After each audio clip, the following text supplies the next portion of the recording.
मीठे बच्चे, बेहद बाप के साथ वफादार रहो तो पूरी माइट मिलेगी। माया पर जीत होती जाएगी। बेहद बाप के साथ वफादार रहो तो पूरी माइट मिलेगी, माया पर जीत होती जाएगी। प्रश्न है, बाप के पास मुख्य अथॉरिटी कौन सी है? उसकी निशानी क्या है? उत्तर, बाप के पास मुख्य है ज्ञान की अथॉरिटी। ज्ञान सागर है, इसलिए तुम बच्चों को पढ़ाई पढ़ाते हैं। आप समान नॉलेजफुल बनाते हैं। तुम्हारे पास पढ़ाई की एम ऑब्जेक्ट है, पढ़ाई से ही तुम ऊंच पद पाते हो।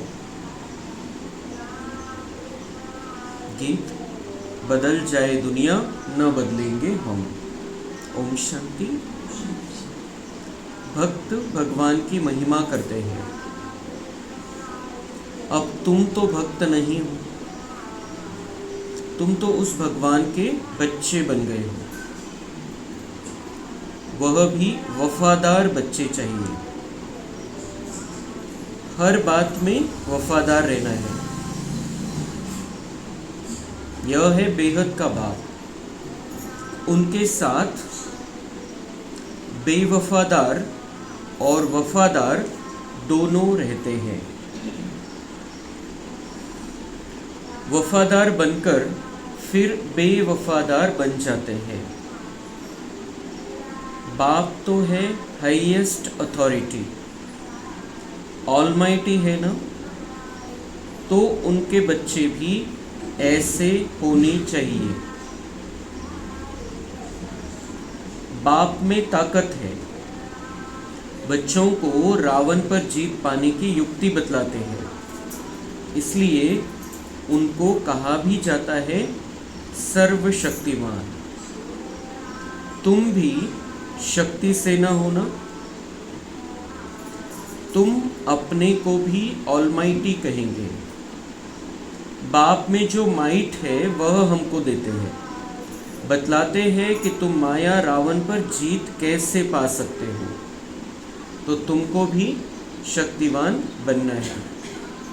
बाप है ज्ञान की अथॉरिटी, नॉलेजफुल है ना, जैसे वो लोग अथॉरिटी है शास्त्रों की, भक्ति मार्ग की, ऐसे अब तुम ऑलमाइटी अथॉरिटी नॉलेजफुल बनते हो। तुमको भी नॉलेज मिलती है। यह पाठशाला है। इसमें जो नॉलेज तुम पढ़ते हो, इससे ऊंच पद पा सकते हो। यह एक ही पाठशाला है। तुमको तो यहाँ पढ़ना है और कोई प्रार्थना आदि नहीं करनी है। तुम्हें पढ़ाई से वर्षा मिलता है। एम ऑब्जेक्ट है। तुम बच्चे जानते हो बाप नॉलेजफुल है, उनकी पढ़ाई बिल्कुल डिफरेंट है। ज्ञान का सागर बाप है तो वही जाने, वही हमको सृष्टि के आदि मध्य अंत का नॉलेज देते हैं। दूसरा कोई दे न सके। बाप सम्मुख आकर ज्ञान दे फिर चले जाते हैं। इस पढ़ाई की प्रारब्ध क्या मिलती है वह भी तुम जानते हो। बाकी जो भी सत्संग आदि है या गुरु है, वो सब है भक्ति मार्ग के। अब तुमको ज्ञान मिल रहा है। यह भी जानते हैं कि उनमें भी कोई यहाँ के होंगे तो निकल आएंगे। तुम बच्चों को सेवा की भिन्न भिन्न युक्तियाँ निकालनी है।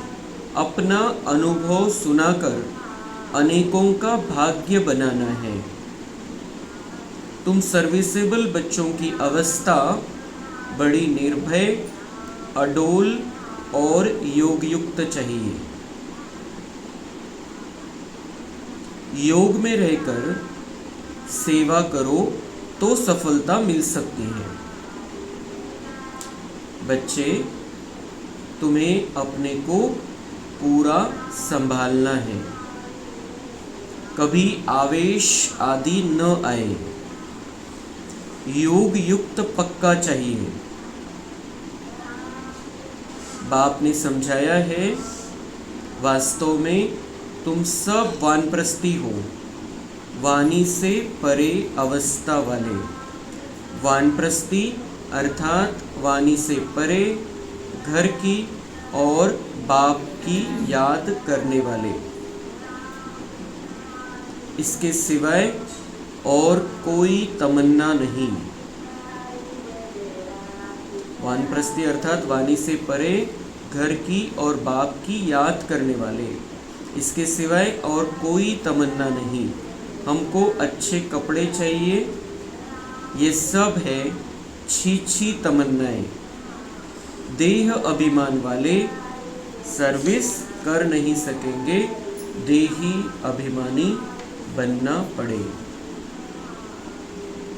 तो 2 मिनट हम अभ्यास करेंगे। वाणी से परे, वानप्रस्थ में अपना जो निर्वाण धाम है, वहाँ पर हम अपनी मन बुद्धि को लेकर जाएंगे। आत्मा परमात्मा के साथ में आकाश के ऊपर।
जैसे हम ये प्रैक्टिस करते हैं तो हम इस दुनिया और दुनिया की बातों से दूर हो जाते हैं। देह का भान समाप्त करने का ये बहुत सुंदर तरीका है कि अपने आप को बाबा के साथ में बैठा हुआ देखना है। अपना ये ओरिजिनल स्वरूप है।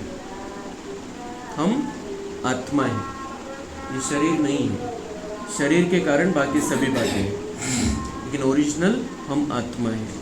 तो ये बार बार दिन भर में हमें प्रैक्टिस करनी है कि मैं कौन हूँ। मैं आत्मा हूँ, परमात्मा की संतान हूँ, परम धाम की रहने वाली हूँ। परमात्मा मेरे पिता है, परम पिता परमात्मा की मैं दिव्य संतान हूँ। तो ये जो बाकी सारी बातें हैं, देवभान की बातें, ये चाहिए, ऐसा चाहिए, ऐसे कपड़े चाहिए, ये चीज़ चाहिए, वो चीज़ चाहिए, इन सब बातों से हम मुक्त होते जाएंगे, क्योंकि उसमें ही बुद्धी फंसी हुई रहती है। तर त्यामधून आपल्याला बुद्धी काढायचा हा जो बाबांनी रस्ता दाखवलेला आहे की अपने आप को अपनी ओरिजिनल स्थिति में देखते रहो। तर त्यामुळे त्यातून आपण बुद्धी काढून टाकू शकतो। ऑटोमेटिक जो कुछ भी हमारे लिए ज़रूरी है बाबा दिलाता रहेगा, हम उसको प्राप्त करते रहेंगे, लेकिन टू मच उन बातों में नहीं जाएंगे। उसके लिए ये युक्ति बाबा बताता है कि अपने आप को समझो, आप ओरिजिनल हो कौन। ये देह और देह की दुनिया, इसके कारण ही तुम अटक गए हो अनेक चीज़ों में, व्यक्ति में, वस्तु में, पदार्थों में। अब इस बुद्धि को जितना हम बाबा में लगाएंगे उतना हमारे अंदर ताकत आती जाएगी। कमज़ोर क्यों हो गए हैं? क्योंकि हम देहभान में रहते हैं, और देहभान के कारण देहभान वाली चीज़ों में बुद्धि जाती रहती है और उससे कोई शक्ति मिलती नहीं। शक्ति चाहिए तो बाबा से योग होना चाहिए। और बाबा से योग किनका होगा और शक्ति किनको मिलेगी?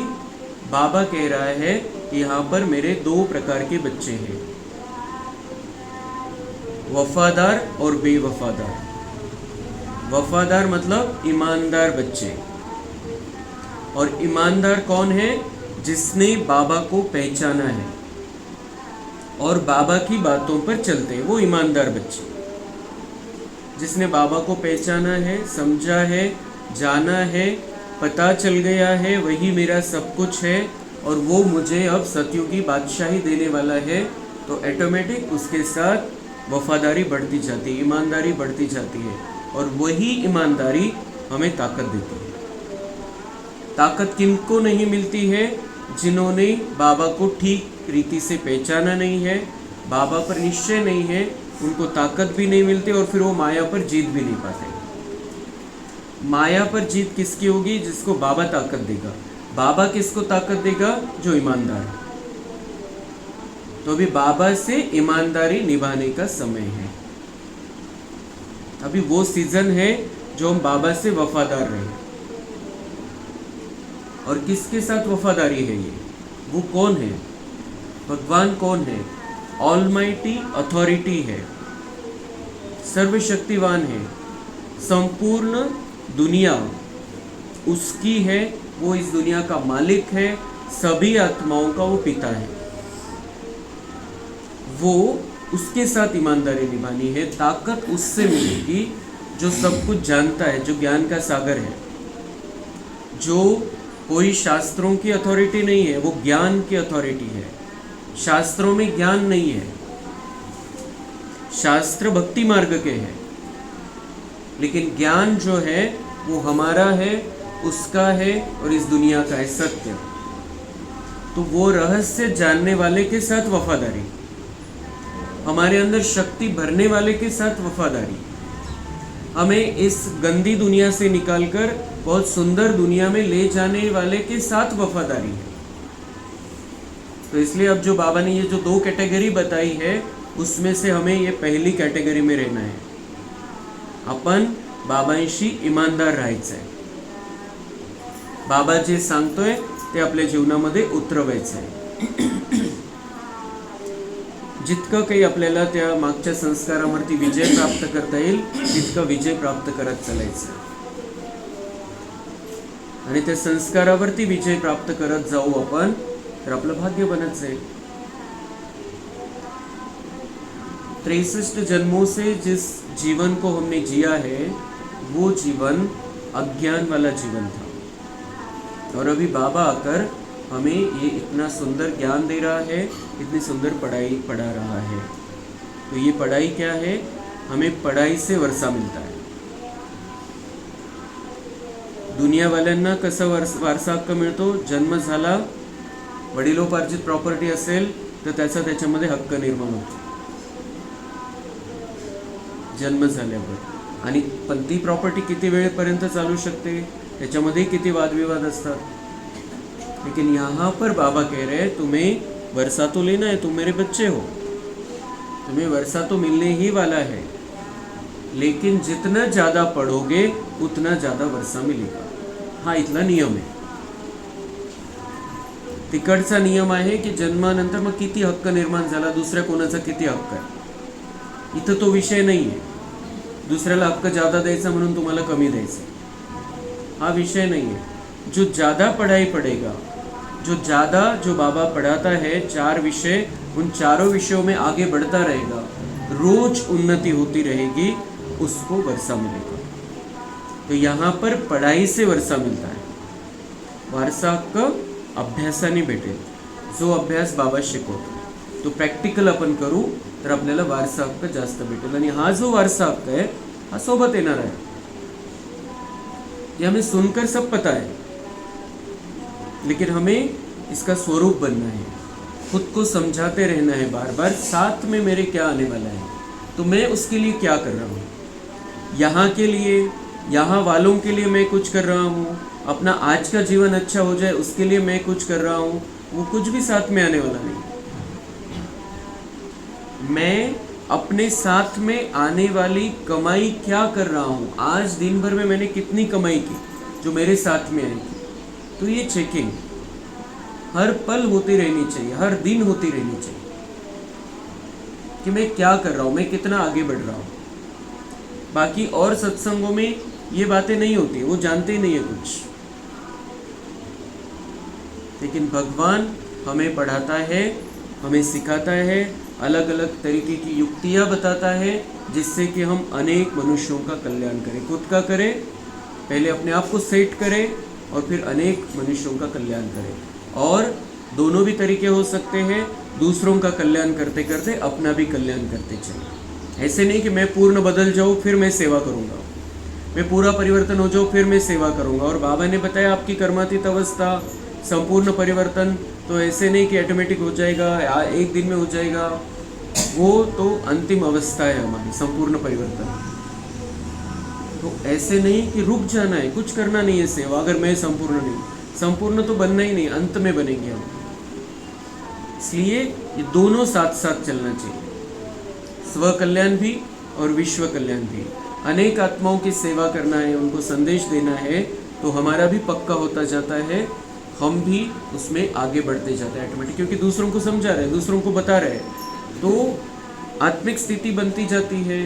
अपने आप को ये पक्का होता जाता है कि मुझे अगर मैं दूसरों को भी ले जाने की प्रेरणा दे रहा हूँ तो मुझे भी इस मार्ग में आगे तो बढ़ना है। इसलिए अभी रुकना नहीं है किसी भी कारण से कि मैं पूरा बदल जाऊँ फिर मैं सेवा करूँगा अच्छी तरह से, ऐसा नहीं होता है। इसलिए बाबा कह रहे हैं कि अभी अलग अलग प्रकार की युक्तियाँ निकालो, तुम्हें अनेकों का भाग्य बनाना है, तो सेवा करते चलो। हमारा ये जीवन सेवा का जीवन होना चाहिए और संदेश हमारा जीवन बन जाना चाहिए। भगवान के बच्चों को तो माइट चाहिए, वह है योग की। बाबा तो सभी बच्चों को जान सकते हैं ना, बाबा झट बता देंगे यह खामियां निकालो। बाबा ने समझाया है, शिव के मंदिर में जाओ, वहाँ बहुत तुमको मिलेंगे। बहुत है जो काशी में जाकर वास करते हैं। बाबा कह रहे हैं कि आपको शक्ति चाहिए, वो कहाँ से मिलेगी? योग से मिलेगी। फिर अब ये शक्ति ले ली, शक्ति ले रहे हो, अभी अपने अंदर की कमियां निकालो और सेवा करते चलो, कमियां निकालते चलो, सेवा भी बढ़ाते चलो। तो कहाँ जाओ? बाबा कह रहे शिव के मंदिर में जाओ, वहाँ तुमको बहुत मिलेंगे। कौन मिलेंगे? बाबा के बच्चे, जो अभी शिव की भक्ति में लगे हुए हैं, लेकिन ओरिजिनल बच्चे हैं बाबा के। तो बाबा कह रहे जो शिव के भक्त हैं उनको पहले जाकर समझाओ, क्योंकि वो शिव की भक्ति कर रहे हैं लेकिन शिव को जानते नहीं। बहुत है जो काशी में जाकर वास करते हैं, समझते हैं काशीनाथ हमारा कल्याण करेगा, वहाँ तुमको बहुत ग्राहक मिलेंगे।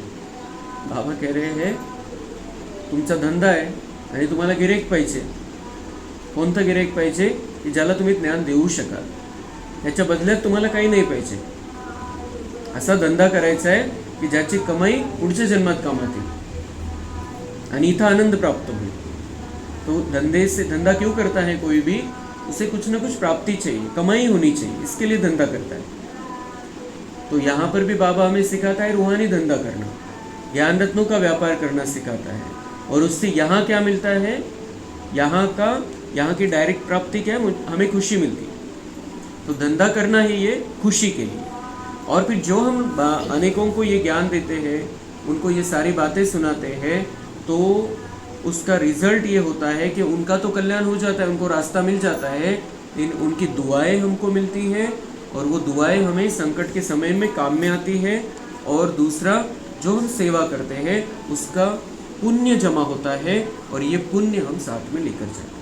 तो इसलिए ये बाबा ये ग्राहक शब्द यूज़ कर रहा है कि आपको बहुत ग्राहक मिलेंगे. काशी में चले जाओ, शिव के मंदिर में चले जाओ, क्योंकि आपको धंधा करना है और कमाई होनी चाहिए. तो ये यहाँ की कमाई खुशी और अविनाशी कमाई जो साथ में चलनी है. तो तुमको बहुत ग्राहक मिलेंगे, परंतु इसमें बड़ा शुरू यानी होशियार बुद्धि चाहिए. होशियारी से इनको समझाना पड़ता है. गंगा स्नान करने वालों को भी जाकर समझा सकते हैं, मंदिरों में भी जाकर समझाओ. गंगा स्नान करने वालों को भी जाकर समझा सकते हैं. अभी तो जब जब कुंभ लगा था वहाँ पर, तो वहाँ पर ही बाबा का संदेश लाखों आत्माओं तक पहुँचा। जो गंगा स्नान करने आए थे उनको संदेश मिला, लेकिन ऐसे भी हमें कभी मौका मिले हम उधर जाए तो गंगा स्नान करने वालों को भी हम समझा सकते हैं। जो गंगा स्नान करके लौट कर आते हैं, जो हमारे आसपास वाले या हमारे रिश्तेदार, उनको भी समझा सकते हैं कि पतित पावन तो एक परमात्मा है, उससे योग लगाने से आप पावन बन सकते हो। गंगा में स्नान करने से न कोई पावन बना है न बन सकता है, क्योंकि वो पानी की गंगा है। ज्ञान की गंगा में स्नान करने से ही पावन हो सकते हैं। मंदिरों में भी जाकर समझाओ, मंदिरों में भी जाकर, कोई भी मंदिर है। फिर बाबा ने महत्वपूर्ण क्या बताया, शिव का मंदिर, फिर गंगा स्नान, फिर किसी भी मंदिर में जाओ, क्योंकि वो ढूंढ तो रहे हैं भगवान को, तो उनको भगवान का सत्य परिचय देना है।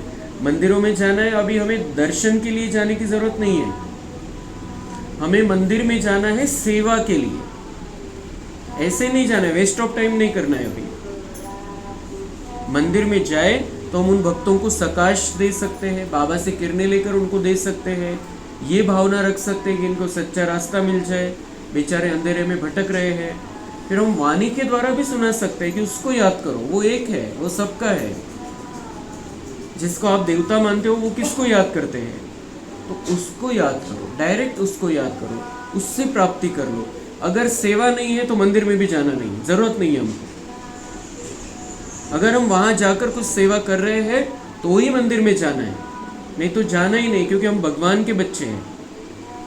अगर नहीं वाणी से कर सकते तो हम सकाश तो दे सकते हैं वहाँ जाकर।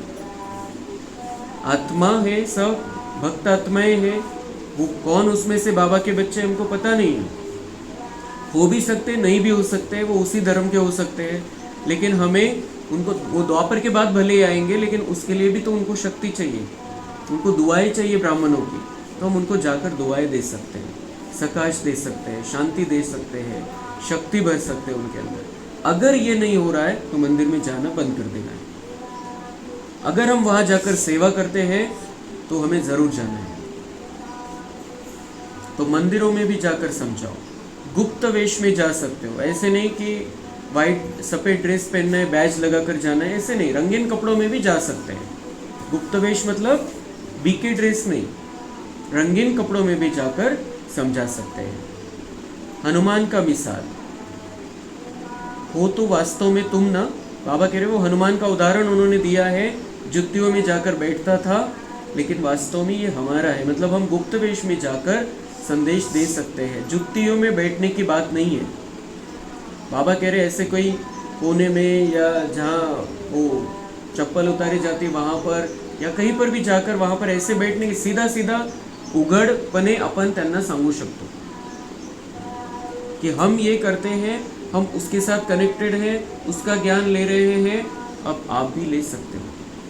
भगवान आपका भी बाप है, आप उसका ज्ञान प्राप्त कर सकते हो। सीधा सीधा डायरेक्ट हम किसी को भी ये बात समझा सकते हैं। अभी इसमें लूज नहीं पड़ना है, अंतिम समय है, इसलिए सत्य बात हिम्मत से बतानी है। सत्य बता रहे हैं, उनके कल्याण का रास्ता बता रहे हैं, तो हमें हिम्मत रख के उनको बतानी है। इसमें बिल्कुल लज्जा नहीं आनी चाहिए। कोणाकोणाला हे ज्ञान द्यायला लाज वाटते, कसं सांगू मी, काय सांगू आणि कसं सांगू। लेकिन हम सत्य सुना रहे हैं, सत्य पिता का परिचय दे रहे हैं, बहुत अधिकार से, बहुत शान से उनको समझाना है। तो बाबा कह रहे हैं इसमें बड़ा समझू सयाना चाहिए। तो हमें हर एक को समझदार बच्चा बनना है। हर एक हमारी स्थिति ऐसी होनी चाहिए कि हमें हर कोई कहे आपको तो बहुत समझता है, तो हमें समझू सयाना चाहिए। बाबा ने समझाया है, अभी कोई भी कर्मातीत नहीं बना है, कुछ न कुछ खामियां जरूर है। बाबा कह रहे हैं कि मेरे बच्चे हैं, ऐसा नहीं कि मेरे बन गए तो सब कुछ परिवर्तन हो गया। ऐसा परिवर्तन नहीं होता है, तुरंत परिवर्तन नहीं होता है, कुछ न कुछ कमियां हमारे अंदर रहती हैं, तो उसको निकालना है। उसके लिए क्या है, वफादारी बाबा से और योग।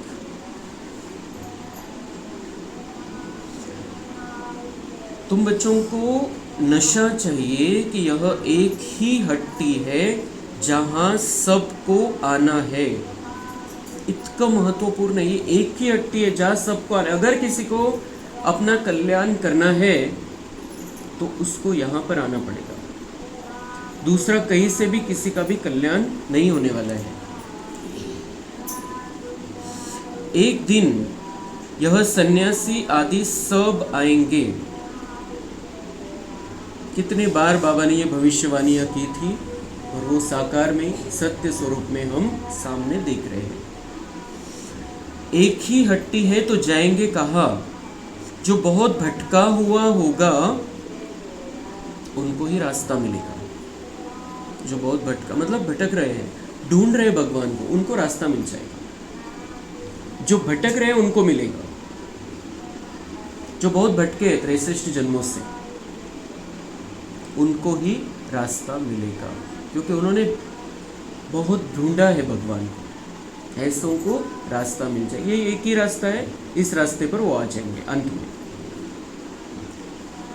तो उनको रास्ता मिलेगा और समझेंगे यह एक ही हट्टी है। सबका सद्गति दाता एक बाप है ना, जिस शिव बाबा को हमने पहचाना है, सबका सद्गति दाता है।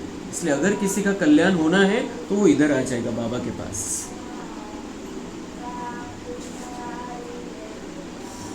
तो ऐसा जब नशा चढ़े तब बात है। ऐसा जब नशा चढ़े तब बात है। बाबा कह रहे हैं ये आपको पक्का होना चाहिए। वो उनको होता रहेगा, साधु सन्यासियों को होता रहेगा, होना ही है, क्योंकि इसके सिवाय कोई रास्ता नहीं है। तो वो इधर ही आने वाले हैं। जो भटके हुए होंगे उनको पक्का होगा, लेकिन आपका कल्याण किस में है? ऐसा नशा जब चढ़े तब कि हम किसके बने हैं, हमारा कौन है, जो सबका सद्गति दाता है, उसके सिवाय कोई सद्गति दाता नहीं। ये बिल्कुल पक्का कर लेना है, ये नशा चढ़ा लेना है। अब हम किसके बने हैं, कौन हमारा बना है। इस नशे में अगर हम रहेंगे तो इस ज्ञान मार्ग में आगे बढ़ते जाएंगे, नहीं तो ठहर जाएंगे। ठहरती कला नहीं होनी चाहिए, अभी रुकती कला नहीं होनी चाहिए। अभी एक तो चढ़ती कला, आगे बढ़ने वाली कला हमारी होनी चाहिए। तो वो कब होगी? जब हम नशे में रहेंगे कि हम किसके बने हैं। वो एक ही सद्गति दाता है, जिस सद्गति के लिए हम भटके हैं 63 जन्मों से, 2500 वर्षों से, और वो मिला है, उसने चुन लिया है। तो बिल्कुल ये नशा हमारे अंदर पक्का अभी हमें कर लेना है। बाप को यही होना है ना, मैं आया हूँ पतितों को पावन बनाए, शांति धाम सुख धाम का वर्षा देने। तुम्हारा भी यही धंधा है, सबका कल्याण करना है। यह है पुरानी दुनिया। उनकी आयु कितनी है, थोड़े टाइम में समझ जाएंगे। यह पुरानी दुनिया खत्म होनी है। ये भी बात बाबा ने उसी समय बताई थी कि अभी तो वो कह रहे हैं, उस समय तो क्या कहते थे कि 40,000 वर्ष पड़े, कलयुग तो अभी बच्चा है। और बाबा ने उसी समय क्या बताया था, थोड़े टाइम में समझ जाएंगे कि अभी ये पुरानी दुनिया खत्म होनी है। और वो उनका ज्ञान वो उड़ी गया है, त्यांच्या बुद्धीतच नाही येतात, ते सांगू शकत नाही। भले ते कोणाला त्यांच्या शिष्यांना वगैरे बनवत असतील, काही सांगत असतील, पण ते जेव्हा ज्ञानी लोकांच्या समोर येतात तेव्हा ते सांगूच शकत नाही कि आता कलयुगाला खूप वर्ष बाकी है, कलयुग अभी बच्चा है। और वो साधु सन्यासी तो क्या, वैज्ञानिक, बहुत बड़े बड़े भविष्यवेत्ता सब बताने लगे कि ये दुनिया खत्म होने लगी। लेकिन बाबा हमें क्या बताता है, दुनिया खत्म नहीं होने वाली है, महापरिवर्तन होने वाला है, कलयुग खत्म होने वाला है, सतयुग आने वाला है। तो उनको आधा अधूरा वो सारी उनको प्रेरणाएं आ रही है, समझ में आ रहा है कि जो कुछ इन आंखों से हम देखते हैं वो खत्म होने वाला, उस हिसाब से वो कहते हैं। क्योंकि उन्होंने वो भविष्य वाली वो जो सुंदर दुनिया बाबा बताता है वो देखी नहीं है, वो रिकॉर्डिंग ही नहीं है। इसलिए वो सिर्फ यहाँ तक आकर पहुँच गए जो बाबा ने भविष्यवाणी की थी कि दुनिया खत्म होने वाली है। लेकिन हमें ये नशा होना चाहिए, ये दुनिया खत्म नहीं होने वाली है, ये दुनिया का चक्र फिर से घूमने वाला है और मुझे फिर से देवता बनना है, मुझे फिर से इस दुनिया पर राज करना है। तो सभी आत्माओं को यह बुद्धि में आएगा, नई दुनिया की स्थापना हो तब तो पुरानी दुनिया का विनाश हो। आगे चल फिर कहेंगे बरोबर भगवान यहाँ है, रचयिता बाप को ही भूल गए हैं। रचयिता बाप को ही भूल गए हैं। त्रिमूर्ति में शिव का चित्र उड़ा दिया है तो कोई काम का नहीं रहा। हमारा जो त्रिमूर्ति का चित्र है उसमें ऊपर शिव बाबा है, लेकिन वो जो भक्ति मार्ग वाला त्रिमूर्ति का चित्र है उसमें शिव बाबा को उड़ा दिया है। दिग्गज दाखो ले ले। लेकिन यहाँ पर बिल्कुल क्लियर है, इनके द्वारा ब्रह्मा द्वारा स्थापना शिव कराता है, शिव बाबा कराता है। फिर विष्णु द्वारा सत्यों की नई सृष्टि की पालना कराता है लक्ष्मी नारायण द्वारा। और शंकर जो तपस्वी स्वरूप है उसके द्वारा, मतलब हमारे द्वारा, हमारी तपस्या के द्वारा इस दुनिया का महाविनाश का कार्य जो चलता है, ये बाबा जो हमें प्रेरणाएं देते हैं उस अनुसार ये कार्य आगे बढ़ता जाता है। तो बाबा कह रहे हैं उन्होंने शिव को उड़ा दिया है त्रिमूर्ति में, तो वो चित्र कोई काम का नहीं है। करण करावनहार जो है वो शिव बाबा है, इस चित्र में वो क्लियर है। तो रचयिता तो वह है ना, शिव का चित्र आने से क्लियर हो जाता है। ब्रह्मा द्वारा स्थापना, प्रजापिता ब्रह्मा होगा तो जरूर बीके भी होने चाहिए। ब्राह्मण कुल सबसे ऊंचा होता है, ब्रह्मा की औलाद है। ब्राह्मणों को रचते कैसे है यह भी कोई नहीं जानते। हम तो अभी भगवान की रचना है, अभी हम ब्राह्मणों को बाबा तैयार कर रहा है, हमें जन्म दे दिया है उसने नया, लेकिन दुनिया वाले ये बात जानते नहीं है। तो ब्रह्मा द्वारा स्थापना होती है, लेकिन वो कैसे होती है? फक्त ते म्हणायला म्हणतात ब्रह्माद्वारे स्थापना। तर स्थापना म्हणजे दिव्यता अन्न, आत्म्यांमध्ये दिव्यता अन्न, त्यांना देवता बनवणं ही स्थापना है। तो उनको पता ही नहीं है, वो सिर्फ शब्द पकड़ लिए उन्होंने। लेकिन हम उसमें प्रैक्टिकल में अब है, वो जो प्रोसेस बाबा की चलती है दुनिया को स्वर्ग बनाने की और मनुष्य को देवता बनाने की, उस प्रोसेस में हम शामिल हो गए, हम खुद देवता बन रहे हैं। ये स्थापना का कर्तव्य जो ब्रह्मा का है वो हमें तैयार तो कर रहा है, लेकिन हमें भी इस कर्तव्य में शामिल हो जाना है। हमारा कर्तव्य जो है, जो ब्रह्मा बाबा का कर्तव्य वही है, तो हमें भी ये स्थापना का कर्तव्य करना है। हमारा जो बिल्कुल बुद्धि में क्लियर होना चाहिए कि मुझे भी स्थापना का कार्य करना है। मैं ब्रह्मा का बच्चा हूँ, ब्रह्मा का जो कार्य, मेरे बाप का जो कार्य वो मेरा कार्य है, तो अभी स्थापना किस साइड में रहना है। अब मुझे इस स्थापना के कार्य में आगे बढ़ चढ़कर हिस्सा लेना है। मैं जो भी सेवा कर सकता हूँ वो करनी है। मुझे वातावरण बनाना है, मुझे आत्माओं को संदेश देना है, मुझे आत्माओं के दुख दर्द को दूर करना है, उनमें शक्ति भरनी है। इस जो कलयुगी जो इतनी महाभयानक दुनिया है जिसमें सब लोग डर में, चिंता में हैं, उनकी डर चिंता मेरे सकाश से मुझे दूर करनी है। ये सब कार्य हमें अब हाथ में लेना है। ऐसा नहीं कि बस ये हम सुन रहे हैं, लेकिन हमें इन बातों को बहुत अच्छी रीति से समझकर जीवन में धारण करना है, अब उस कर्तव्य में लग जाना है। तो ये कोई नहीं जानते ब्राह्मणों को कैसे रचते हैं, बाप ही आकर तुमको शूद्र से ब्राह्मण बनाते हैं। यह बड़ी पेंचीली बातें हैं। बाबा कह रहे हैं जिसने ये कोर्स नहीं किया है, जो रोज मुरली नहीं सुनता है, उसके लिए ये पेंचीली बात है, उसके बुद्धि में ये बैठेगा ही नहीं। जो रेगुलर मुरली सुनते हैं उनकी ही बातों में ये जो बुद्धि में जो बातें हैं वो बैठती जाती है, और उनकी बातों में ये ज्ञान की बातें आती जाती हैं। जो बातें करते हैं हम, उसमें ये ज्ञान समाया हुआ रहता है। इसलिए मतलब अगर हम बातों में इनको लेकर आ रहे हैं, इस ज्ञान को लेकर आ रहे हैं, तो हमारे लिए इसमें कोई पेंच नहीं है, इसमें कोई कंफ्यूजन नहीं है। बहुत सीधी सीधी बात है। सिर्फ इसको रेगुलर सुन के हम जितना पक्का करते जाते हैं उतना हम औरों को भी बहुत आसानी से ये समझा सकते हैं।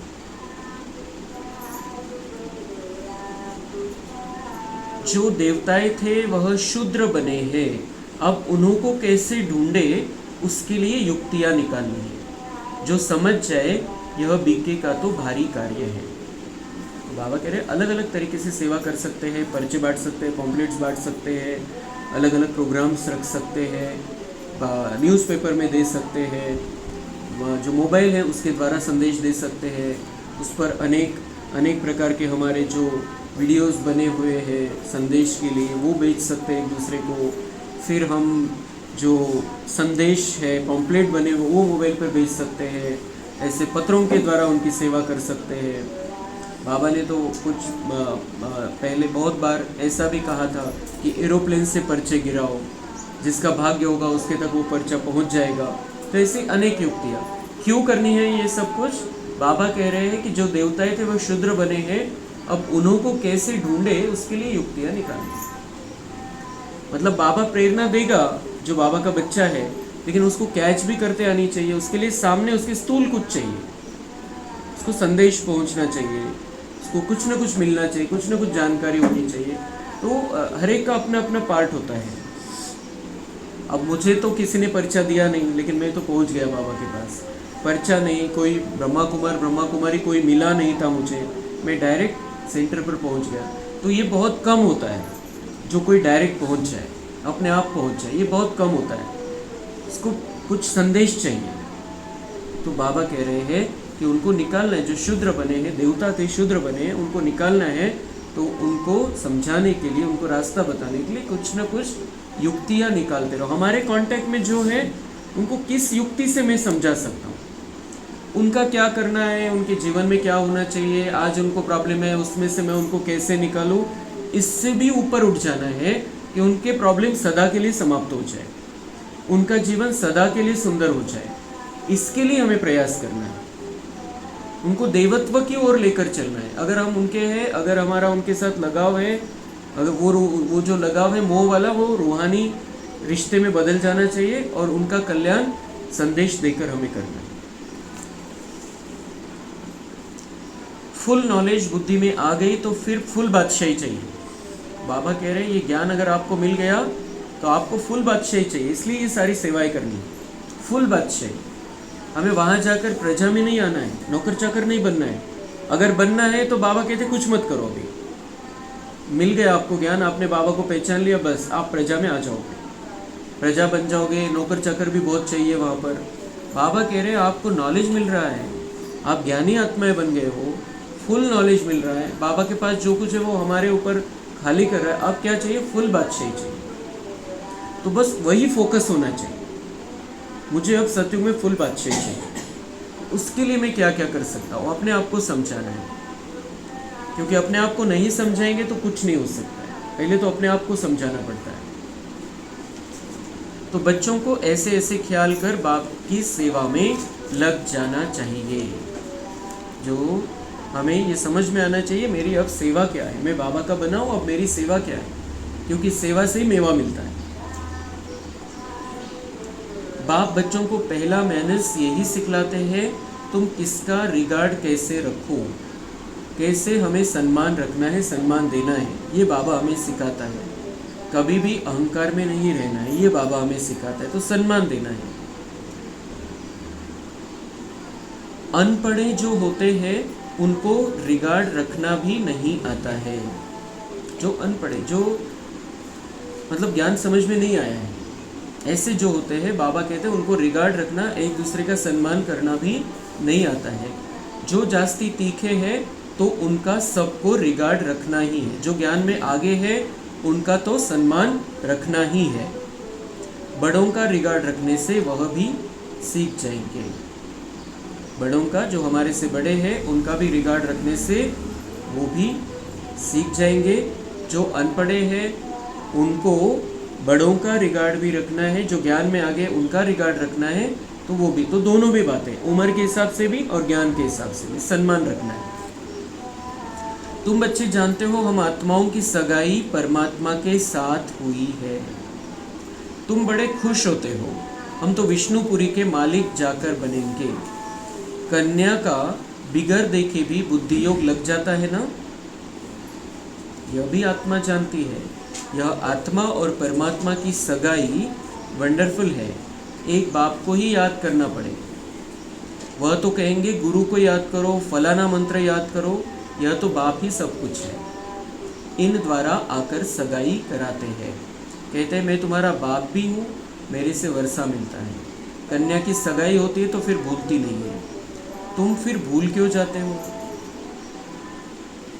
तो बाबा कह रहे हैं अभी तुम्हारी मेरे साथ एंगेजमेंट हुई है, तो मन बुद्धि को कहाँ एंगेज करना है? बाबा में। मन बुद्धि को बाबा में लगाना है। और ये सगाई कैसे है? वंडरफुल सगाई है। वो तो हमारा बाप भी है, शिक्षक भी है, सद्गुरु भी है, लेकिन उसके साथ हमारा प्यार का रिश्ता है। हम उससे बहुत प्यार करते हैं, जन्म जन्मांतर हम उसके प्यार के प्यासे थे। तो ये सगाई का मतलब क्या है? बाबा से बहुत प्यार करना है, पक्का कर लेना है कि मेरी अब बाबा के साथ सगाई हुई है। हम माने न माने, हमें बाबा ने एंगेज कर लिया है। अब हमें छोड़कर जाना है, हमें डिवोर्स लेना है, ये हमारी मर्जी है। तो जैसे वो सगाई होने के बाद भी, शादी से पहले भी शादियां टूट जाती है, तो क्या हम वैसे हैं जो बाबा के साथ रिश्ता तोड़ना चाहते हैं? ये बिल्कुल नहीं होना चाहिए, और किसी को तोड़ने भी नहीं देना चाहिए जो तोड़ना चाहता है,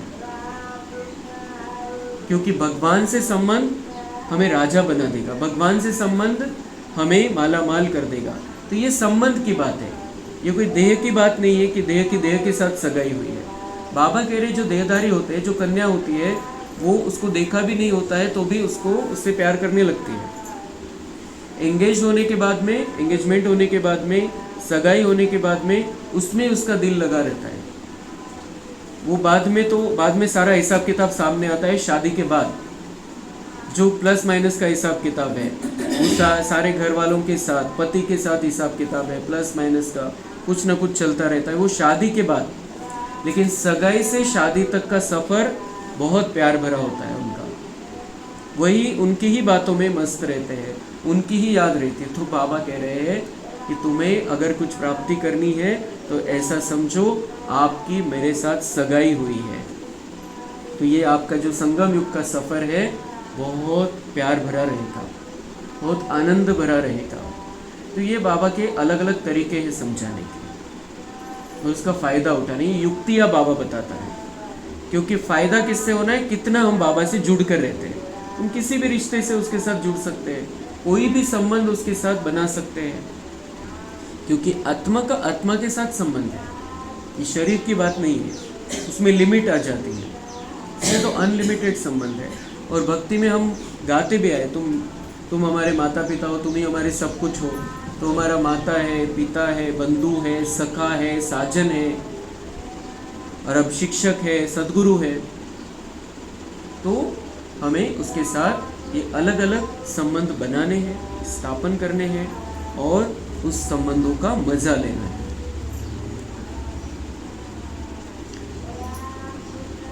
कर्मातीत अवस्था को पाने में टाइम लगता है। कर्मातीत अवस्था मतलब हमारे सारे हिसाब किताब समाप्त हो गए हैं। जो कर्मातीत अवस्था हमने रतन मोहिनी दादी की देखी, 2 वर्ष तक, 2 वर्ष तक उनकी कर्मातीत अवस्था थी, उनका हिसाब ही समाप्त हो गया था। सिर्फ बाबा ने उनको सकाश देने के लिए रखा था, और कोई सूक्ष्म हिसाब होगा तो अंत में उनको थोड़ी सी तकलीफ हुई कुछ समय के लिए, और वो हिसाब भी फिर नील हो गया। तो कर्मातीत अवस्था को पाने में टाइम लगता है। अभी हमारे जो कर्म संबंधी है उनके साथ हमारे कर्मों के बहुत हिसाब किताब है, इसलिए वो ख़त्म जल्दी नहीं होते हैं, लेकिन हमें अब उसको जल्दी ख़त्म करना है। अभी समय बहुत कम है। बाबा से जितना योग रहेगा, जितना हम उसके साथ ये रिश्ते बना कर रखेंगे, जितना हम ये समझेंगे कि अब मैं एंगेज हूँ बाबा के साथ, कहीं मन बुद्धि को एंगेज नहीं करना है, तो जल्दी ही हमारे हिसाब किताब समाप्त हो जाएंगे। कर्म बंधन, कर्म संबंध जो कुछ भी है, जो 63 जन्मों का है, वो ख़त्म हो जाएगा, और बहुत रूहानी संबंध, सुहाना संबंध सबके साथ हो जाएगा, और उससे हमको दुआएं मिलेगी जो हमें यहाँ पर भी अच्छा रखेगी और उस दुनिया में भी लेकर जाएगी। तो कर्मातीत अवस्था को पाकर वापिस तो कोई जा न सके। कर्मातीत अवस्था को पाकर जब साजन पहले चले फिर बारात जाए, तो वापिस जाने की कहाँ बात है? ये एडवांस पार्टी वाले वापस जाते हैं कर्मातीत अवस्था को पाकर, क्योंकि आगे की सेवाएं हैं। लेकिन हमें अभी कहाँ जाना है? हम एडवांस पार्टी में नहीं है, पक्का है, बिल्कुल हमें जाना है भाई परम धाम। तो परम धाम हम कब जाएंगे? जब बाबा लेकर जाएगा, बाबा लेकर जाएगा। हम सजनिया है, वो साजन है। कब लेकर जाएगा? हम पूरी तरीके से तैयार है उसके साथ चलने के लिए, तब लेकर जाएगा। तो जब साजन पहले चले फिर बारात जाए। बारात पहले थोड़ी जाती है, पहले तो साजन सजनी जाते हैं, तो एक है साजन, बाकी सब है सजनिया। तो यह है शिव बाबा की बारात। नाम रख दिया है बच्चे का, दृष्टांत दे समझाया जाता है। ये शंकर की बारात नहीं, शिव की बारात है। उन्होंने भक्ति मार्ग में क्या कहा? शंकर की बारात। तो अभी ये शिव की बारात है। अभी बाबा हम सबको लेकर जाने वाला है परम धाम। जल्दी ही वो समय आ रहा है जब बाबा हमें परम धाम लेकर जाने वाला है। तो उसमें शंकर की बारात में उन्होंने लूले, लंगड़े, काने सब प्रकार के बताए हैं और उसकी बारात जा रही है ऐसा बताया है। लेकिन इसका ये मतलब है कि हम आत्माएं लूली, लंगड़ी हो गई थी, अंधी हो गई थी, कानी हो गई थी, कुछ समझ में नहीं आता था।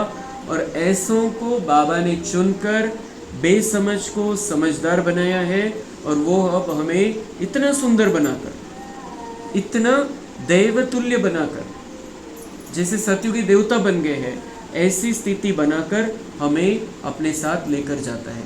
तो अब हमें उसका साथी बनकर इस बारात में जाना है, बाराती बनकर नहीं जाना है। अब बारात जाने वाली है, लेकिन बारात में हमें साजन के साथ जाना है, बाकी तो पीछे आने वाले रहते हैं। हमें पक्का करना है मैं शिव साजन की सजनी हूँ, मुझे उसके साथ में जाना है परम धाम। तो बाप आकर गुलगुल बनाए सबको ले जाते। बच्चे जो काम चिता पर बैठ पतित बन गए हैं, उनको ज्ञान चिता पर बिठाए गुल बनाकर सभी को ले जाते हैं। यह तो पुरानी दुनिया है ना, कल्प कल्प बाप आते हैं, हम छीछी को आकर गुल बनाए ले जाते हैं। रावण छीछी बनाते हैं और शिव बाबा गुल बनाते हैं। तो बाबा बहुत युक्तियाँ समझाते रहते, कैसे हम इस ज्ञान मार्ग में आगे बढ़ते रहे, कैसे अपने आप को पक्का करें, कैसे हम सेवा करें, इसकी सारी युक्तियाँ रहती है मुरली में। इसलिए मुरली कभी भी किसी ने भी कोई भी मुरली मिस नहीं करनी चाहिए, क्योंकि क्या अलग ही हमें पॉइंट्स ऐसे मिल जाते हैं। और हमने अगर पहले ये पॉइंट सुना भी है, लेकिन हमारी आज की स्थिति के अनुसार हमें वो पॉइंट कैच होता है। इसलिए कोई भी बाबा की मुरली ऐसा न हो कि हम मिस कर दें, क्योंकि किसी भी मुरली के किसी भी पॉइंट से हमारा ऐसा कल्याण हो सकता है हम जो सोच भी नहीं सकते, क्योंकि हमारा दृढ़ संकल्प ही हमारा कल्याण करता है। और एक आधा पॉइंट बुद्धि को टच कर दे, हमारा दृढ़ संकल्प हो जाए, तो पुरुषार्थ की स्पीड कहाँ से कहाँ जा सकती है। अच्छा, मीठे मीठे सेके लधे बच्चों प्रति माता पिता बाप दादा का याद, प्यार और गुड मॉर्निंग। रूहानी बाप की रूहानी बच्चों को नमस्ते। हम रूहानी बच्चों की रूहानी बाप दादा को याद, प्यार, गुड मॉर्निंग, नमस्ते। वहाँ बाबा वहाँ, शुक्रिया बाबा शुक्रिया। धारणा के लिए मुख्य सार है, खाने पीने की छीछी तमन्नाओं को छोड़ देही अभिमानी बन सेवा करनी है।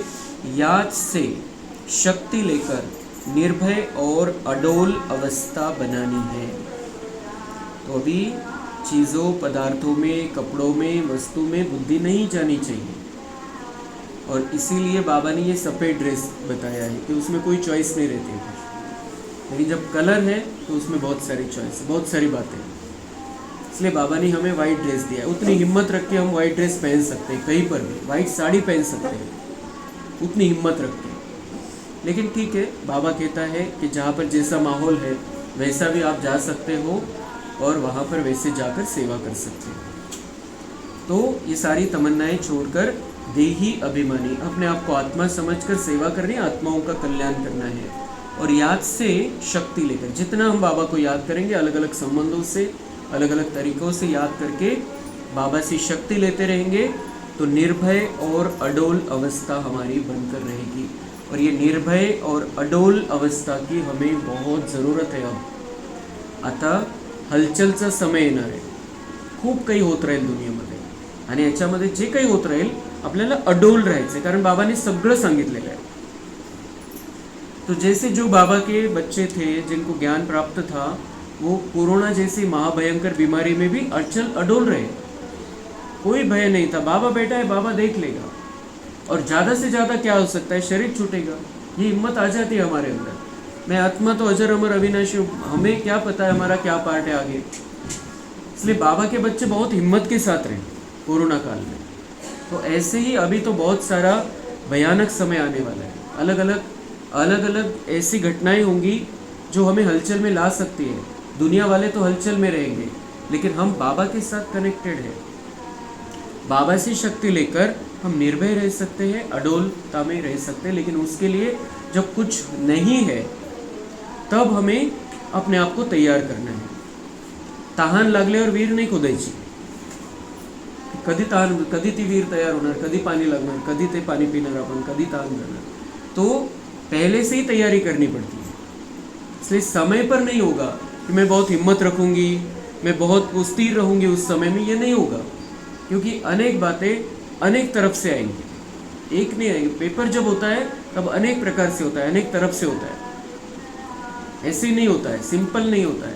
और आगे चल के अभी सिंपल पेपर नहीं, बहुत बड़े बड़े पेपर आने वाले हैं। लेकिन हम सर्वशक्तिमान के बच्चे हैं, उससे शक्ति लेकर हम, और ज्ञान के अस्त्र शस्त्र हमारे पास है, हम पेपर में पास होंगे। सिर्फ हमें अपनी स्थिति को अडोल रखना है और निर्भय रहना है, बिल्कुल पक्का कर लेना है। आज के बाद मैं किसी भी परिस्थिति में घबराऊंगा नहीं। क्यों और क्यों नहीं घबराना है? मेरा शिव बाबा के साथ नाता है, शिव बाबा से नाता है। तो हर परिस्थिति में मुझे अचल अडोल रहना है, निर्भय रहना है। जो पढ़ाई में होशियार है उनका सम्मान रखना है, जो भटक रहे हैं उनको रास्ता बताने की युक्ति रचनी है, सबका कल्याण करना है। वरदान है, अपने महत्व व कर्तव्य को जानने वाले सदा जागती ज्योत भव, सदा जागती ज्योत भव। कैसी जागती ज्योति बनना है? अपने महत्व और कर्तव्य को जानने वाली। तो बाबा हमें अपना महत्व बताते हैं, तो मेरा क्या महत्व है इस ड्रामा में और मेरा क्या कर्तव्य है इस ड्रामा में, वो बताते हैं। ऐसी जागती ज्योति बनने का बाबा आज वरदान दे रहे हैं। तो महसूस करना है, बाबा मेरे सिर पर हाथ रखकर मुझे ये वरदान दे रहे हैं। बाबा मेरे सामने आ गए हैं, मेरे सामने खड़े हैं ब्रह्मा बाबा, और फिर बाबा को देखकर मैं भी खड़ा हो गया हूँ, और बाबा मेरे सिर पर हाथ रख रहे हैं, वरदानी हाथ, और वरदान दे रहे हैं। तो उसी भावना में हमें ये आज का वरदान लेना है और इस वरदान को सदा बुद्धि में रखना है। बहुत महत्वपूर्ण वरदान है। अपने बाबा वरदान दे रहे हैं, अपने महत्व व कर्तव्य को जानने वाले सदा जागती ज्योत भव। और बाबा का ये वरदान दिल से स्वीकारना है। उसका अर्थ बाबा स्पष्ट कर रहे हैं। ऐसे महसूस करना है, बाबा मुझे इस वरदान का अर्थ बता रहे हैं। आप बच्चे जग की ज्योति हो, भगवान कह रहा है सामने से। आप बच्चे जग की ज्योति हो, तुम जग की ज्योति हो। आपके परिवर्तन से विश्व का परिवर्तन होना है। इसलिए बीती सो बीती कर, हमारे परिवर्तन से विश्व बदलने वाला है। इसलिए बीती सो बीती कर, जो बीत गया बीत गया, जो नहीं किया हमने नहीं किया, खत्म बात। अब क्या करना है ये बाबा समझा रहा है। अपने महत्व व कर्तव्य को जानकर सदा जागती ज्योत बनो। मतलब ये जागरूकता हमारे अंदर होनी चाहिए। मेरा महत्व क्या है और मेरा कर्तव्य क्या है। आप सेकंड में स्व परिवर्तन से विश्व परिवर्तन कर सकते हो, सिर्फ प्रैक्टिस करो। अभी अभी कर्मयोगी, अभी अभी कर्मातीत स्टेज। जैसे आपकी रचना कछुआ सेकंड में सब अंग समेट लेता है, ऐसे आप मास्टर रचता समेटने की शक्ति के आधार से सेकंड में सर्व संकल्पों को समाकर एक संकल्प में स्थित हो जाओ। अभी अभी कर्मयोगी, अभी अभी कर्मातीत स्टेज। जसं तो कासव जेव्हा त्याला चालायचं आहे, खायचं आहे, प्यायचं आहे, तेव्हा त्याचे अंग बाहेर काढतो आणि नंतर ते अंग मध्ये घेऊन टाकतो, तर त्याची अवस्था इतकी होऊन जाते कि त्याच्यावरून एखादी ट्रक जरी गेली तो त्याला काहीच होत नहीं। तो ऐसे ही हमें हमारी अवस्था ऐसी बनानी, जब ज़रूरत है तब हमें बाह्य मुक्ता में आना है। ये तो सदा अंतर्मुखी रहना है, सदा एक स्थिति में रहना है कि मैं आत्मा हूँ, परमात्मा की संतान हूँ, मैं आत्मा कैसी हूँ, शांत स्वरूप हूँ। तो इस तरीके से अपने आप को देखते रहना है अंदर ही अंदर। तो ये अंतर्मुक्ता जो है, हमारे सामने कितनी भी कठिन परिस्थिति आ जाए वो हमें हमारे ऊपर असर नहीं डाल सके। तो कछुए से सीखना है, सभी बातों को अभी समेटना है, तेवढ्यापुरतं तेवढं बाह्य मुक्तीमध्ये यायचंय, नाहीतर आपल्या आतमध्ये राहायचं. तो ये समेटना है. तो ये समेटना बाबा सिखा रहा है. और इससे क्या होगा, हमें समझ में आ जाएगा अब मेरा कर्तव्य क्या है. मैं ब्रह्मा का बच्चा बना हूँ, अब मेरा स्थापना का कर्तव्य है. और मेरा महत्व इतना बड़ा है, बाबा मेरे द्वारा सतयुग स्थापन कर रहा है. तो ये दोनों बातें बुद्धि में रखते हुए हमें अब इस रास्ते पर आ गए हैं. अब बहुत स्पीड में आगे बढ़ना है, उड़ने की स्थिति तक पहुंचना है. स्लोगन है, लवलीन स्थिति का अनुभव करने के लिए स्मृति विस्मृति की युद्ध समाप्त करो. अभी लवलीन स्थिति का अनुभव. बाबा ज्ञान का सागर है, प्यार का सागर है, उसके प्यार में लीन होना है. स्मृति क्या होनी चाहिए हमें, जो जानकी दादी बताते थे कि मैं कौन हूँ, मेरा कौन है और मुझे क्या करना है. अभी इस बात को भूलना नहीं, इन बातों में रहना है. मैं कौन हूँ, मैं किसका हूँ और मुझे क्या करना है, बिल्कुल हमें पक्का करना है. इस स्मृति में अगर हम रहेंगे तो बाबा की प्यार में लीन रहेंगे, बाबा बुद्धि में रहेगा. और जब बाबा की प्यार में लीन रहेंगे, बाबा प्यार का सागर है, ज्ञान का सागर है, तो अनेक ज्ञान रत्न हमें मिलते रहेंगे. अनेक सुंदर सुंदर बातें बताता रहेगा बाबा, प्रेरणा देता रहेगा, टच कराता रहेगा. तो हमें उसके प्यार में लीन होकर अब अपना कल्याण कर लेना है. हम बाबा के प्यार में लीन हो जाते हैं, ज्ञान भी प्राप्त करते हैं, लेकिन ये डुबकी सदा नहीं रहती है. जैसे वो गंगा स्नान करने जाते, डुबकी लगाकर बाहर आ जाते हैं. तो बाबा क्या कह रहा है, आप डुबकी लगाओ लेकिन उसी में रहो, फिर बाहर नहीं आना है. तो बाहर आते हैं तो बाहर का भी देखते हैं नज़ारा, बाहर का भी, बाहर की तरफ भी अट्रैक्शन होता है. फिर ये करना है, वो करना है, इसके लिए ये करना है, जो हद की बातें हैं उसमें आ जाते हैं. तो बाबा कह रहा है अभी मेरे प्यार में सदा डूबते रहो. आपका जिनको कल्याण करना है, जिनका भला करना है, उनका भला होता रहेगा, आपकी स्थिति से भला होगा. इसलिए अभी बाहर आकर बाहर की बातों की तरफ आकर्षित नहीं होना है, बाबा के प्यार में लीन होना है, बाबा के ज्ञान रत्नों से खेलना है. ये लवलीन स्थिति का अनुभव हमें अब बढ़ाते चलना है.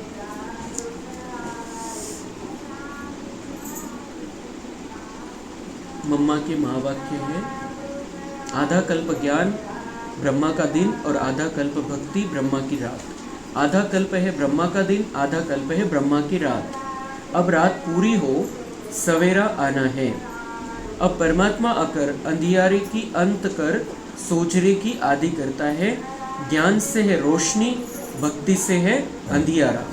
गीत में भी कहते हैं, इस पाप की दुनिया से दूर कहीं ले चल, चित्त चैन जहाँ पावे. तो गीत क्या गाते हैं भक्ति मार्ग में कि तू कहीं हमें दूर लेकर चल. कब गाते हैं, कौन गाते हैं, जो भक्ति कर रहे हैं.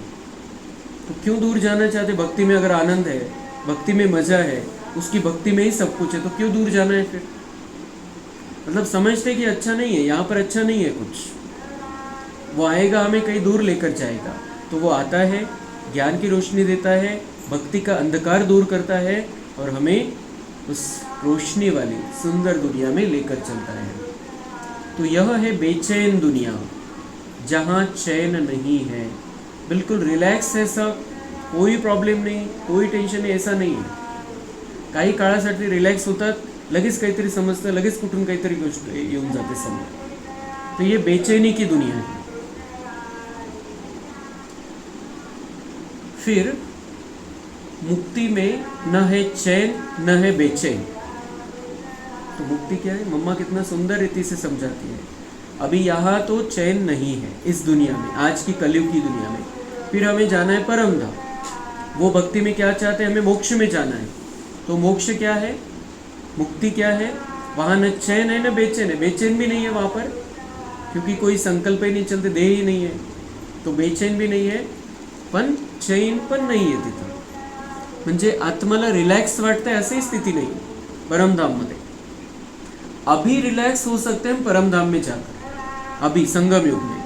लेकिन जब हम एक्चुअल में आत्मा परम धाम में जाएगी, तब वो रिलॅक्स की फीलिंग नहीं है, फक्त पार्ट बंद आहे आणि आराम चाललेला आहे. बिलकुल गाढ झोप लागलेली आहे अशी स्थिती. तर त्यामध्ये आराम होऊन जातो, पुन्हा पार्टसाठी तयार होतो आपण. पण गाढ झोप लागलेली असते जेव्हा आपल्याला, तेव्हा असं आपण फील नाही करत, अनुभव नाही होत की मला खूप रिलॅक्स वाटतंय असं. इसलिए मम्मा कह रहे हैं कि वहाँ न चैन है न बेचैन है. सतयुग त्रेता है चैन की दुनिया. रिलॅक्स कुठे राहणार आहे आपण? सतयुग आणि त्रेतायुगामध्ये. जिस सुखधाम को सभी याद करते हैं, वो सुखधाम, वहां पर हम रिलैक्स रहेंगे. तो अब तुम चैन की दुनिया में चल रहे हो जहां कोई अपवित्र आत्मा जा नहीं सकती. वह अंत में धर्मराज के डंडे खाकर कर्म बंधन से मुक्त हो शुद्ध संस्कार ले जाते हैं, क्योंकि वहां न अशुद्ध संस्कार होते न पाप होता है. जब आत्मा अपने असली बाप को भूल जाती है तो यह भूल भुलैया का अनादि खेल हार जीत का बना हुआ है. इसलिए अपन इस सर्वशक्तिवान परमात्मा द्वारा शक्ति लेकर विकारों के ऊपर विजय पहनकर 21 जन्मों के लिए राज्य भाग्य ले रहे हैं. भूल भुलैया में फंस गए थे, अभी भगवान आया है, उसने चुना है हमको, अब हम उससे शक्तियाँ लेकर 21 जन्मों के लिए राज्य भाग्य ले रहे हैं. अच्छा, ओम शांति. अव्यक्त इशारे आज के. कंबाइंड रूप की स्मृति से सदा विजयी बनो. मुझ रूह का करावनहार वह सुप्रीम रूह है. करावनहार के आधार पर मैं निमित्त करने वाला हूँ. मैं करनहार, वह करावनहार है. वह चला रहा है, मैं चल रहा हूँ. हर डायरेक्शन पर मुझ रूह के लिए संकल्प, बोल और कर्म में सदा हजूर हाजिर है. इसलिए हजूर के आगे सदा मैं रूह भी हाजिर हूँ. सदा इसी कंबाइंड रूप में रहो. अच्छा, ओम शांति. कम बोलो.